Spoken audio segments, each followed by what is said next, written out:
শুধুমাত্র ডিম দিয়ে আজকে খুবই মজার একটা নাস্তা তৈরি করে দেখাবো। আসসালামু আলাইকুম everyone, welcome to my page. আবারও চলে এলাম নতুন একটা রেসিপি নিয়ে। মাত্র 5 মিনিট সময় হাতে নিয়ে এই নাস্তাটি তৈরি করতে পারবেন, আর খেতেও কিন্তু অনেক বেশি মজার হয়। ঘরে থাকা উপকরণেই এভাবে একটা সহজ নাস্তা বানিয়ে বাচ্চাদের টিফিনেও দিতে পারেন। চলুন তাহলে আর কথা না বাড়িয়ে ঝটপট রেসিপিটি দেখে নেওয়া যাক।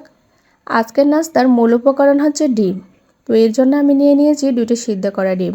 ডিমের খোসাটা আমি ছাড়িয়ে নিয়েছি, আর এখান থেকে আমি একটা ডিম তুলে রাখছি, আর অন্য ডিমটা আমি গ্রেট করে নিচ্ছি একটা গ্রেটারের সাহায্যে। ডিমটা গ্রেট করা হয়ে গেলে এখন আমি এখানে নিয়ে নিচ্ছি 1 টেবিল চামচের মতো শসা কুচি, নিয়ে নিচ্ছি 1 টেবিল চামচ গাজর কুচি, একটার মতো কাঁচামরিচ কুচি নিয়ে নিলাম, আর 1 চা চামচ পেঁয়াজ কুচি, সাথে দিয়ে দিচ্ছি হাফ চামচ কালো গোলমরিচের গুঁড়া, 1/4 টিস্পুন দিয়ে দিচ্ছি লবণ, দিয়ে দিচ্ছি 2 চামচের মতো মেয়োনিজ, আর দিয়ে দিচ্ছি 2 চামচ টমেটো সস। মেয়োনিজ আর টমেটো সসটা আপনাদের পছন্দ অনুযায়ী কম বা বেশি দিতে পারেন। এখন সবগুলো উপকরণ খুব ভালোভাবে একসঙ্গে মিশিয়ে নিচ্ছি। সবগুলো উপকরণ মেশানো হয়ে গেলে এখন আমি বাটিটাকে সাইডে রেখে দিব।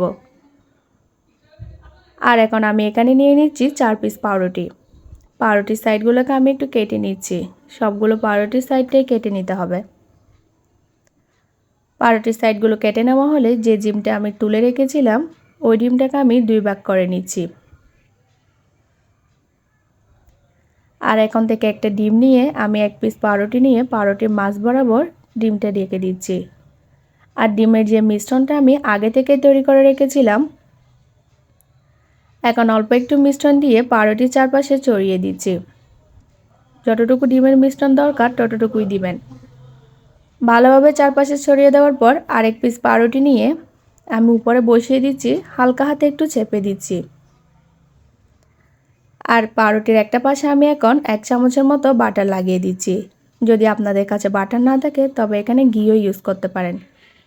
যে অংশে আমি বাটারটা লাগিয়েছি ওই অংশটা আমি প্যানের মধ্যে দিয়ে দিচ্ছি, আর চুলার আঁচ একদম মিডিয়ামে রেখে একটা সাইড আমি ভেজে নিচ্ছি।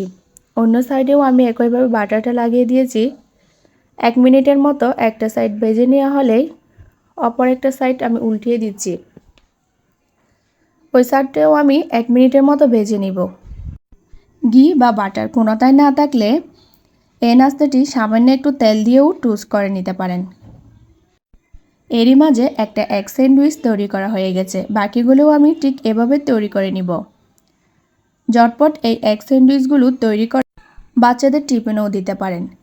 এই এগ স্যান্ডউইচগুলো খেতে কিন্তু খুবই মজার হয়, আর বাচ্চারাও কিন্তু খুব বেশি পছন্দ করে।